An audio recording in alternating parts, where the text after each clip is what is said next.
ஐயா வணக்கங்க ஐயா. வணக்கம். எப்படி இருக்கீங்க? நல்லா இருக்கு. சிறப்புங்க ஐயா. புத்தாண்டு பலன்கள் பார்த்துட்டு இருக்கோம். அதுக்கு முன்னாடி இந்த 2026 என்ன சொல்ல வருது? உலக ரீதியா என்ன விஷயங்கள் இருக்கு? 2026 வந்து பொருள் சார்ந்து இருக்கா? இல்ல அகம் சார்ந்து இருக்கா? அப்படிங்கிற விஷயத்த பார்க்கலாங்க ஐயா. ரிஷப ராசியில உதயமாகுது ம். இந்த புது வருடம். கன்னி லக்னத்துல உதயமாகுது. ம். அதனால இது வந்து என்ன சொல்லுதுன்னா, பணம் ப்ளஸ் பதவி, சேவை, ம். வேலை வாய்ப்பு, இதைத்தான் சொல்ல வரும். அதுலேயும் நம்ம நியூமராலஜி பிரகாரம் பார்த்தீங்கன்னா 1ஆம் எண் ஆதிக்கம் சூரியன். அதனால் சூரியன் அரசாங்கத்தையும் சொல்ல வருது.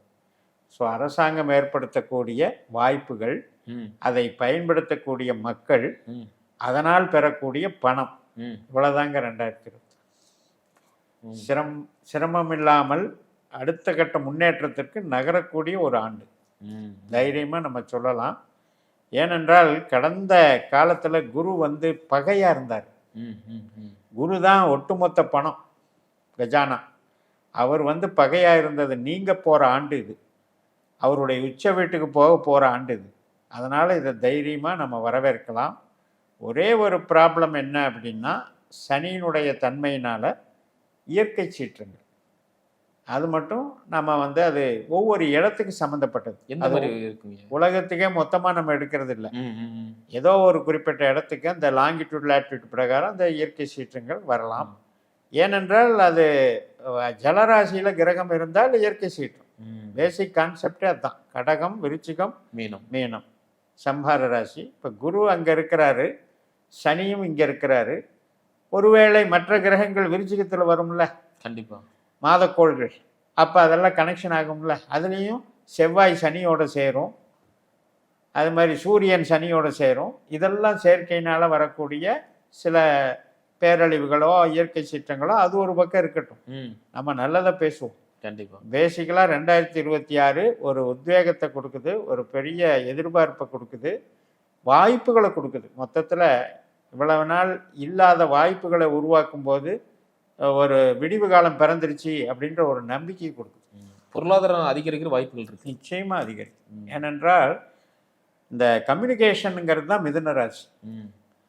அதே மாதிரி நமக்கு வந்து ஒரு பிரயாணங்கள் சம்மந்தப்பட்டது, காற்று ராசி, வான்வெளி சம்மந்தப்பட்டது, பிரயாணங்கள் சம்மந்தப்பட்டது, எவ்வளவோ வந்து அவஸ்தைகள். இந்த இமிக்ரேஷன், அதாவது விசா, இது சம்மந்தப்பட்ட குழப்பங்கள், இது எல்லாமே மிதுனத்தில் குருவினுடைய தன்மையினால் வந்தது தான். இப்போ அது மாறும் பொழுது மற்ற வர்த்தகங்கள் வந்து செழிப்பாகும் போது உலகமே செழிப்பார். புத்திர காரகன் குரு, பிரஜைகளின் தலைவன் குரு. அப்படிப்பட்ட ஒரு மக்கள் செல்வத்துக்கும் பிரஜைகள் என்று சொல்லக்கூடிய மக்கள்களெல்லாம் செழிப்பாக இருக்கிறதுக்கும் வேதம் முறைப்படி, தர்ம முறைப்படி, அதாவது ஸ்பிரிச்சுவல் லைஃப் வாழ்பவர்களுக்கும் ஒரு வளர்ச்சியை கொடுக்கக்கூடிய ஆண்டு. சிறப்பு. அதை நீங்கள் 1ஆம் நம்பர் சொல்லும்போது சூரியன் ஆதிக்கம் வருது. ஸோ அப்படி இருக்கும்போது இந்த கவர்மெண்ட் ஜாப் பார்க்குறவங்களுக்கு கவர்மெண்ட்டுக்கே ஒரு சப்போர்ட்டாக இருக்கும். நிச்சயமாக. இப்போ சூரியன் நம்ம மைண்டில் வந்தாலே சிம்மத்துக்கு போயிடணும் மைண்டு. அந்த சிம்மம் யாருன்னு பார்த்தா காலச்சக்கரத்துக்கு 5. அந்த 5 என்னன்னா ஜனங்கள், பொது ஜனங்கள். அப்படி எடுத்து சிறப்புங்க, அற்புதமாக சொன்னீங்க. இப்போ என்ன ஒவ்வொரு ராசிகளும் நம்ம பார்த்தலாங்கய்யா. துலா ராசி எப்போ விடிவு காலம் படாத பாடு பட்டுக்கிட்டு இருக்கோம். உறவு சார்ந்த விஷயத்துல ரொம்ப ஏமாற்றமாயிருச்சு, பிறரை நம்பி நடுத்தரவு நிற்கிற மாதிரி ஆயிடுச்சு அப்படின்னு முன் வச்சுருந்தாங்க. நம்ம கமெண்ட் செக்ஷன்லேயே போன வீடியோ வச்சுருந்தாங்க. இந்த 2026 இது எல்லாத்தையும் மாற்றுமா, பழைய எப்படி நான் வந்து சந்தோஷமாக இருக்க முடியுமா அப்படின்னு கேட்டிருக்காங்க ஐயா. நிச்சயமாக. அஷ்டம குரு இது கடந்த காலம் பூரா 8ல் குரு இருக்கும்போது, குரு வந்து விசாக நட்சத்திரத்தில் தான் அதனுடைய ஆற்றல் இருக்குது. துலா லக்னத்தில், துலா ராசியில் குருவனுடைய தன்மை அங்கே இருக்குது. அந்த குருவானவர் தனக்கு நேர் 8ஆம் வீட்டில் எதிர்மறையாக வேலை செய்ய ஆரம்பிச்சிட்டார். அதனால சுயபலத்தை இழந்து நம்ம வந்து டிபெண்ட் பண்ணுற நேச்சர் வந்துருச்சு. 2வது வெற்றி கிடைக்கணும் இல்லையா? ஒரு எடுக்கிற முயற்சிகளில் இப்போ தடையே வந்துக்கிட்டு இருந்தால் என்ன பண்ண முடியும்? அது வந்து மாற்றமாகி இப்போ 9க்கு வந்த பிறகு அதில் ராகு மாட்டிக்கிட்டார். 9ஆம் வீட்டில் திருவாதிரை நட்சத்திரத்தில் போயிட்டு இருந்தாரா, இங்கே ஏற்கனவே 5ல் ராகு. அப்போ இவர் குருவாக வேலை செஞ்சார், அவர் ராகுவாக வேலை செஞ்சார். குருவும் ராகுவும் பரிவர்த்தனை வாங்கிட்டாங்க. இது நல்ல பரிவர்த்தனை கிடையாது. ஏன்னா ராகுவே குருவை போல தான் பலன் கொடுப்பார். ம், ம், ம். 5, 9ங்கிறது வந்து பொருளுக்கு நல்லதே இல்லை. 10ஆம் வீட்டுக்கு 8ஆம் வீடு தான் 5, ம். 10ஆம் வீட்டுக்கு 12ஆம் வீடு தான் 9. அப்படி இருக்கும்போது எப்படி பலம் கொடுக்க முடியும்? அதெல்லாம் மாறி இப்போ வந்து உங்களுக்கு புனர்பூச நட்சத்திரத்தில் தன்னுடைய சொந்த பலத்தில் வர்றார் ம். ஜூன் மாதம் வரைக்கும். அதுக்கப்புறம் கடகராசிக்கு வர்றார். அப்போ 6ஆம் இடம் என்று சொல்லக்கூடிய மீனராசியின் பலனையும் சேர்த்து தருவார். அப்போ அந்த சொந்த நட்சத்திரத்தில் இருக்கிறதுனால இந்த 2026 இவங்களுக்கு மிகப்பெரிய பலம். ம். வேலை இல்லாதவர்களுக்கு வேலை கிடைக்கும், வெளிநாடு சார்ந்த வகையிலையும் நன்மைகள் கிடைக்கும். அதே மாதிரி உங்களுக்கு சொந்த தொழில் பண்ணுறாங்க அப்படின்னாலும் அது வந்து ரொம்ப பவர்ஃபுல்லாக வேலை செய்யும். காரணம்னா இப்போ துலா ராசிக்கு 2ஆம் இடத்துல தான் சனியினுடைய நட்சத்திரம் இருக்கு. அனுஷம். 2, 6, 10. ம். அனுஷம், உத்திரட்டாதி, பூசம். அப்போ அந்த இடமும் ஜூன் மாதத்துக்கு மேலே கனெக்ட் ஆகும். ம். குரு வருவார், சனியும் போய் உத்திரட்டாதியில் நிற்பார் சொந்த நட்சத்திரத்தில். அப்போ இதெல்லாம் கனெக்ட் ஆகி வரும்பொழுது இந்த 2, 6, 10 அருமையாக வேலை செய்யும். ரொம்ப பிரமாதமாக இருக்கும். பிஸி ஆயிடுவாங்க. பிஸி ஆயிடுவாங்க. அதில் இன்னொரு விஷயம் நம்ம சொல்ல வேண்டியது என்னென்னா, சனி வந்து கும்பத்தின் பலனையும் செய்வார் ம். சொந்த நட்சத்திரத்தில் போகும்போது. அந்த சமயத்தில் என்ன ஆகும் அப்படின்னா 5ஆம் இடமாக மாறுவார். ம்.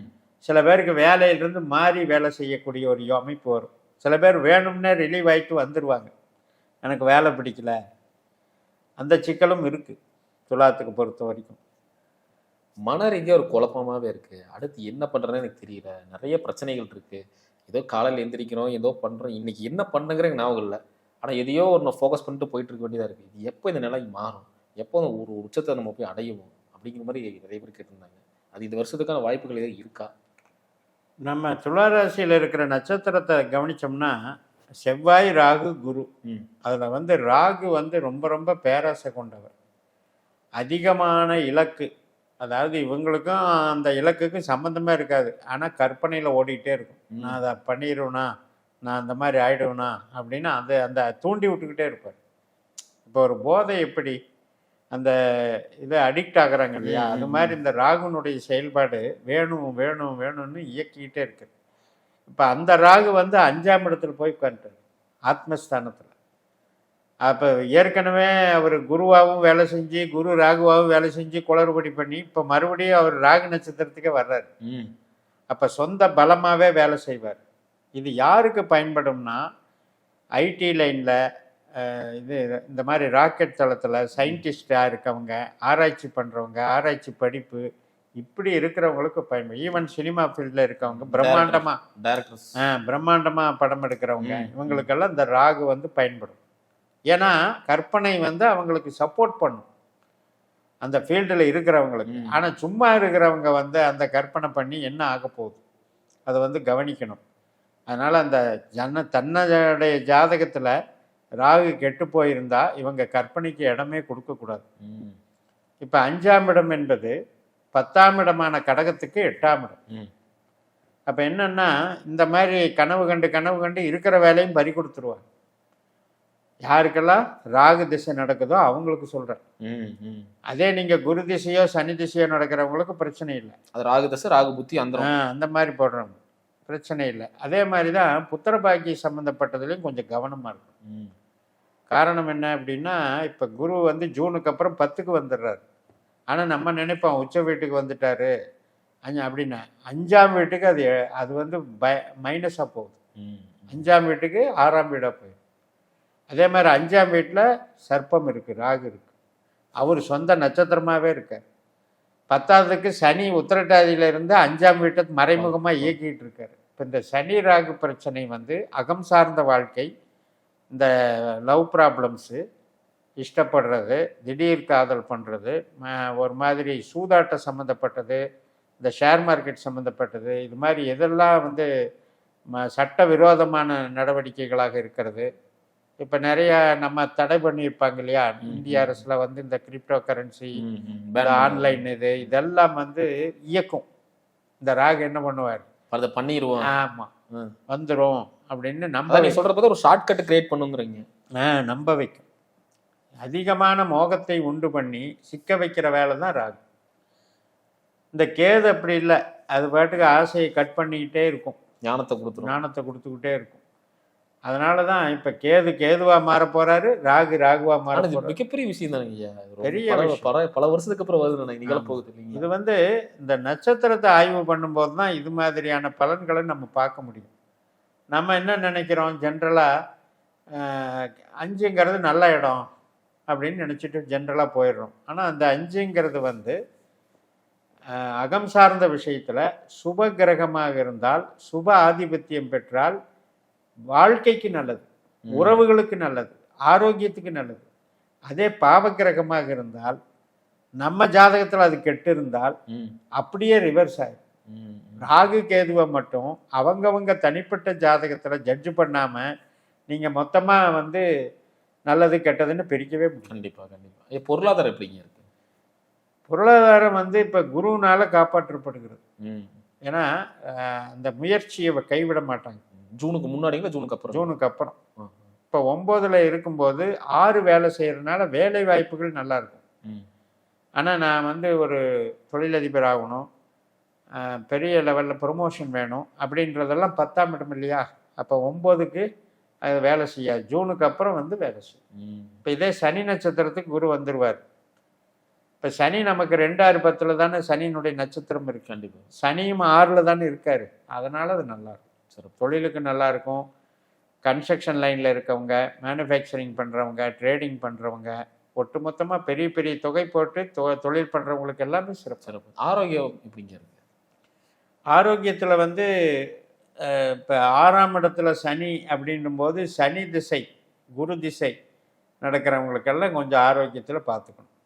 ஏன்னா 6, 10 உணவு பழக்கத்தை மாற்றணுமா? ஆமாம். கேஸ் ட்ரபிளு, அடிவயிறு பிரச்சனைகள், ஹீமோகுளோபின் குறைபாடுகள் மற்றும் வந்து ஏதாவது கட்டிகள் சம்மந்தப்பட்ட பிரச்சனை.